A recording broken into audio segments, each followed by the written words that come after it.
Forest Ranger found a Mustang horse nearly dead. She wasn't prepared for what would happen next. The discovery. The sun had barely risen above the dense tree line when Forest Ranger Elena Reyes set out on her patrol. It was early autumn in the Cascade Mountains, and golden light filtered through the shifting mist, painting the forest in soft shades of amber and gray. The air smelled like pine needles and distant rain, crisp and earthy, the kind of morning Elena loved. She'd been a ranger for nearly a decade, patrolling remote sectors of Oregon's wilderness where few hikers ever ventured. Most days followed a rhythm, inspecting trails, checking for illegal campsites, logging wildlife sightings. But this morning felt different. It started with silence, a kind of stillness that wasn't natural. No birdsong, no rustle of squirrels in the underbrush, just a hollow quiet that made her slow her ATV to a crawl. Elena scanned the tree line, her senses sharpened. Then she saw it, just beyond a bend in the trail, in a sun-dappled clearing hidden between a cluster of fallen trees. At first, she thought it was a trick of the light, a pile of earth, maybe. But as she got closer, her breath caught in her throat. It was a horse, a wild one, unmistakably a Mustang stallion. He was collapsed on his side, legs folded beneath him in a way that made her stomach twist. His coat, once a brilliant bay, was dulled by layers of dirt and dried blood. His mane tangled with brambles. Flies swarmed around a raw wound on his flank, and his ribs protruded sharply beneath thinning skin. "Oh God," Elena whispered, sliding off the ATV and dropping to her knees beside him. She placed a hand near his nostrils. He was breathing, but barely. She fumbled for her radio. "Dispatch, this is Reyes. I've got a down horse, wild Mustang, looks critical. I need veterinary support ASAP. A crackle of static. Then, copy, Ranger Reyes. Closest large animal vet is Harlow. He's an hour and a half out, terrain's rough. Can you stabilize?" She looked at the horse's labored breaths and the thick infection weeping from the wound. "I'll do what I can, but hurry." She clipped the radio back to her belt and reached for her first aid kit. Carefully, she knelt beside the Mustang, whispering as she worked. "Easy, boy, I'm here now." The horse didn't move. His eyes were open, barely, and Elena saw pain in them. But there was something else, too. Will. Despite his state, something inside him was still fighting. She began by cleaning the wound, wincing as she dabbed antiseptic over angry red flesh. She poured water slowly into a collapsible bowl, lifting it to his lips. Nothing. Then a twitch, a flicker, the barest movement of his ears. Encouraged, Elena dipped her fingers into the water and let the droplets fall into his mouth. He swallowed, weakly, but he swallowed. "That's it," she murmured. "You're not giving up, are you?" She didn't know why she felt so deeply connected to this horse. She had seen injured animals before. It was part of the job. But something about this Mustang felt different. Personal. She worked for over an hour, keeping him shaded, coaxing sips of water, wiping away blood. And through it all, she kept speaking softly, telling him stories, sharing memories, anything to keep him calm. His breathing steadied, just slightly, enough for her to hope. Then, the sound of a truck engine rumbled in the distance. Relief washed over her. Dr. Harlow arrived in a battered pickup with mobile large animal unit painted on the side. He was grizzled, blunt, and efficient, a man who'd seen more dying animals than he cared to count. He examined the Mustang in silence, then stood up, brushing off his jeans. "This stallion's in bad shape," he said flatly. "Malnourished, dehydrated, infections spreading fast. It's a miracle he's still breathing." Elena tensed. "But he's still breathing." Harlow gave her a long, hard look. "You want the truth?" She nodded. "He's got maybe a 30% chance. Even if I start 4 fluids now, And even if we transport him, it'll be a long road. He's going to need around-the-clock care, antibiotics, feeding, and even then, no guarantees. Elena didn't hesitate. Let's do it. Harlow blinked. You understand what you're saying? Most folks would let nature take its course. It's a wild horse. I understand, but he's fighting. I'm not walking away. The vet gave a resigned nod. All right then, let's get to work. They carefully loaded the Mustang into a trailer, sedating him lightly to minimize pain. As they drove down the mountain road, Elena sat in the truck's passenger seat, hands clenched in her lap, watching the stallion through the rearview mirror. He was motionless, but his chest rose and fell steadily. And for the first time, she let herself believe, maybe, just maybe, he'd make it. By the time they reached Harlow's clinic, night had fallen. The vet's assistant helped unload the horse, now hooked up to fluids and antibiotics. They settled him into a quiet recovery stall filled with clean straw. Elena didn't leave. She pulled up a chair, sat beside him, and stayed. As the clinic lights dimmed and the forest night settled in, she whispered, I'm going to call you Ash, like the trees that survive fire. Because you're still burning, even now. Ash's ear flicked. And for the first time, she felt something change. Not just in him. Part 2. The Bond. By morning, the clinic was quiet except for the low hum of machines and the soft rustle of straw. Elena hadn't slept. She'd spent the night watching Ash's chest rise and fall, counting the seconds between each breath. His condition was still critical, but the swelling in his leg had reduced slightly and his temperature had stabilized. Small wins, Dr. Harlow called them. Elena clung to those words like lifelines. You can go home now, the vet offered gently when he arrived. My team will monitor him. You've done more than enough. But Elena shook her head. I'm not. Part 3. The decision. The days that followed felt like a blur, a slow-motion dance between life and loss. Ash's condition was touch and go. Some days, he would lift his head when Elena entered the stall. Other days, he wouldn't move at all. But through it all, she stayed by his side, feeding, cleaning, whispering stories from her childhood, as if the sound of her voice alone might will him to survive. By the 7th day, he stood, just for a moment, but long enough to bring Elena to tears. Dr. Harlow watched from the stall door, arms crossed over his chest, his usual gruffness softened. He's stronger than I thought, he admitted. But now comes the hard part. What do you mean? Elena asked, still wiping her face. He's not out of the woods. There's damage, old fractures, healed wrong. That back leg will always give him trouble. And there's another issue. She waited, dreading the next words. He won't be able to return to the wild, Harlow said simply. He won't survive with a herd. He'd fall behind. Predators would take him down within days. Elena's stomach sank. So, what happens now? There are a few options, he said. Sanctuary placement. Maybe a private home, if someone experienced can take him on. Elena looked at Ash.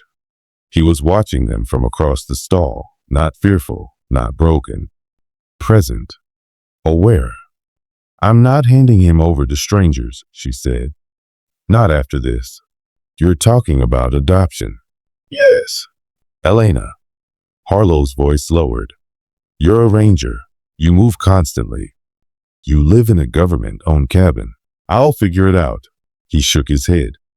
This kind of decision changes everything. She met his gaze. So be it. The next 2 weeks were a whirlwind. Elena filed for emergency leave. She began researching Mustang adoption laws, state by state holding regulations, the Bureau of Land Management's requirements. The paperwork alone was overwhelming. Background checks, property inspections, letters of intent. She didn't care. She filled out every form, jumped through every hoop. On nights she wasn't at the clinic. She was at her laptop, surrounded by notes, working by the light of a single desk lamp. Word spread through the small town about the Ranger and her Mustang. Some called her reckless. Others quietly admired her. Most thought it was a temporary obsession, something she'd get over. They were wrong. Ash continued to improve. His coat was beginning to shine again. His eyes grew brighter, and he began eating with real hunger. More than that, he waited for her. Every morning when Elena arrived, Ash would lift his head and step toward the gate with an eager flick of his tail. The bond between them deepened into something silent and powerful. A connection beyond logic, beyond explanation. The rejection letter arrived on a Tuesday. A single, official envelope from the Bureau of Land Management. Inside, one cold paragraph. Your application for the adoption of Mustang C47B is denied. No reason. No appeal instructions. Just a denial and a demand for transfer.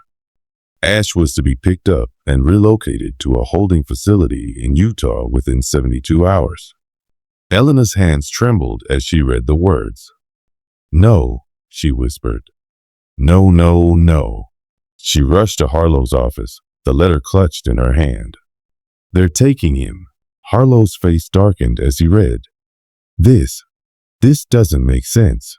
I did everything right, Elena said, her voice cracking. Every step. Somebody made a call, he muttered.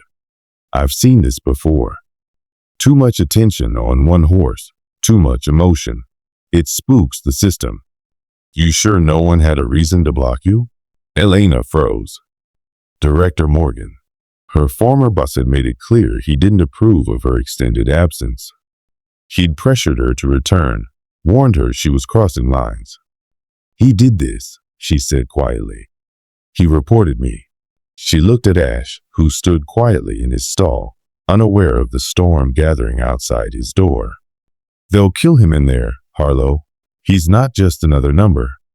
He needs consistency, care, familiarity.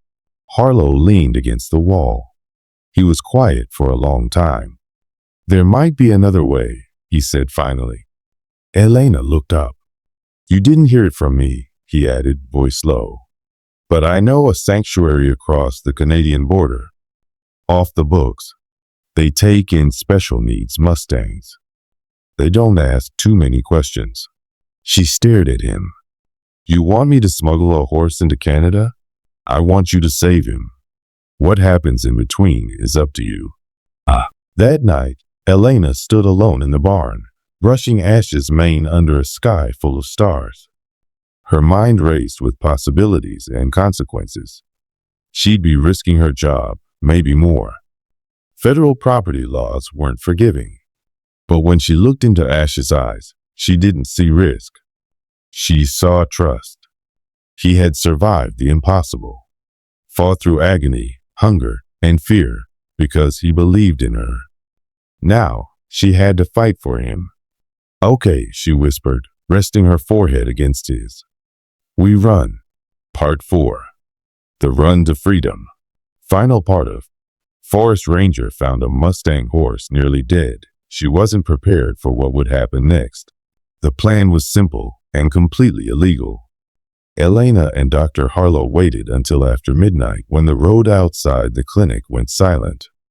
The old trailer had been scrubbed of any identifying marks, and Ash was gently sedated, enough to keep him calm during the long journey, but not enough to dull his senses completely. Every bump, every twist of gravel under the tires felt like thunder in Elena's chest. They drove north through Oregon, cutting across back highways and service roads. At sunrise, they paused at an abandoned ranger station to let Ash stretch. He stepped out slowly, blinking in the dim light, his muscles stiff but moving. You're doing good, buddy, Elena whispered, brushing his flank. Just a little longer. Harlow handed her a folded piece of paper. Contact for the sanctuary, he said.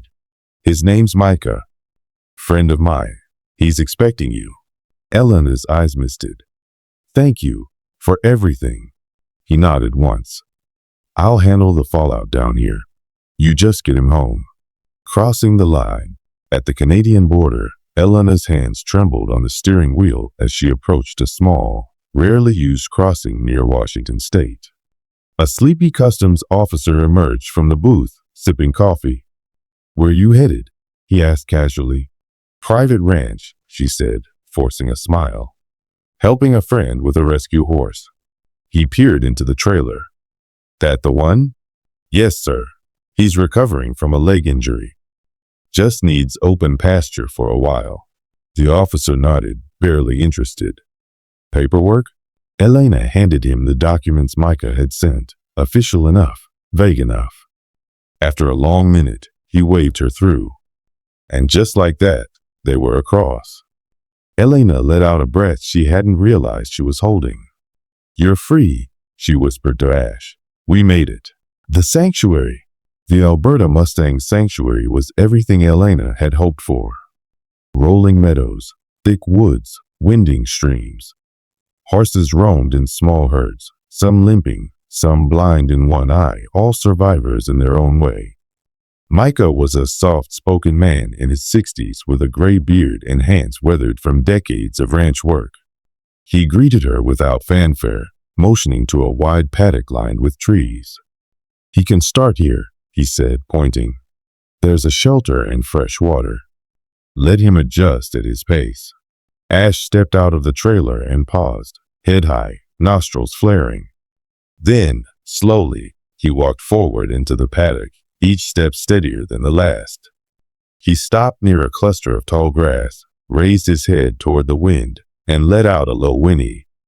And for the first time since she'd found him collapsed in that canyon, he sounded whole. A new life. Elena stayed. What began as a temporary relocation turned permanent. She found work assisting Micah with sanctuary operations, documenting rescues, helping train volunteers, and most importantly, caring for Ash. Her ranger uniform was gone. Her badge surrendered, but she didn't regret any of it. Because for the first time in years, she felt alive. Ash adapted quickly. Though he would never run full speed again, he found his rhythm, trotting with a small herd of rescued horses, dozing under the Canadian sun, nudging Elena's shoulder each morning as if to say, we made it, didn't we? She started riding him after a few months, just short walks through the fields, always with his permission. Their movements were slow, careful, almost ceremonial. A shared language of trust. You saved me too, she would whisper to him sometimes. More than you'll ever know. The letter. Back in the U.S., chaos had erupted. The BLM had arrived at the clinic to collect Ash, only to find an empty stall. An investigation launched. Elena's name was flagged. Her former boss, Director Morgan, issued an official statement condemning her actions. But there was no extradition. No charges filed. The sanctuary's location remained unknown to U.S. authorities. Still, a certified letter made its way to her months later. Your resignation has been accepted. Your employment with the U.S. Forest Service is terminated effective immediately. No apology. No mention of Ash. Just silence. She read it once, folded it in half, and tucked it inside the drawer of her nightstand. She had no intention of going back. Legacy. It's been 2 years. Ash still limps, but he walks with the confidence of a horse who knows he's home. Elena now manages a section of the Alberta Sanctuary, overseeing rehabilitation programs for horses too broken to return to the wild. Children come on field trips. Volunteers travel from around the world. But everyone remembers the story of the stallion who crossed the border and the woman who crossed every line to save him. Sometimes at dusk, Elena sits on the old fence near Ash's paddock, watching the sky change colors. She thinks about what she gave up, the career, the pension, the safety. And she knows she'd do it all again. Because love like this, raw, quiet, determined, doesn't come around twice. Final reflection. Ash didn't just survive. He taught Elena how to live. And in a world that so often demands logic over feeling, policy over compassion, they remind us what it means to follow the heart, to choose connection over convenience, to believe in something more. Their story is proof that the most profound relationships often begin in the darkest moments, and that sometimes, to truly be free, you have to break the rules.